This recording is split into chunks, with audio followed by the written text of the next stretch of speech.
Here's a crystal radio I made some years ago, very similar to the one I just posted on YouTube recently.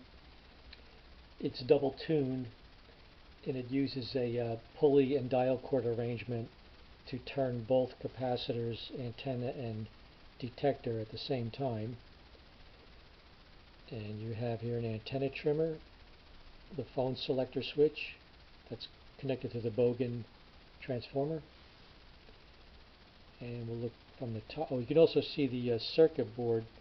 It's a printed circuit board that everything's mounted on. I made that printed circuit board, and it's not a very practical thing to do though, because there are so few traces, and you wind up burning away 99% of the copper that was on the board. But it does work. I just did it, I guess, to do it. And let's look at the top. Here you can see the ferrite rod type coils. This one I bought online. This one I made with some Litz wire. And this one is the one that you can adjust. You can swing it back and forth. If I could do it without my hand being totally in the way. You can see here how that moves back and forth to adjust the coupling. And from the back you can see the miniature polyfilm type variable capacitors. That's the diode, the F0-215.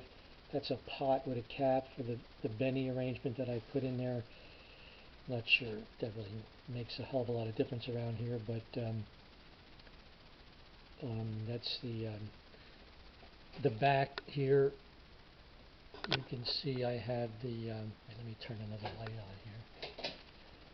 In the back you can see the various antenna connections that I have on my other one. And on the side we have the multiple phone inputs, headphone inputs, so you can use just about any kind of headphone with it. And it does work quite well. I don't like the fact that I have the diode connected to the top of the detector coil, but that's how I did it. Maybe I'll go back and change that sometime, but in spite of that, the selectivity is very good. And it's a very sensitive set as well.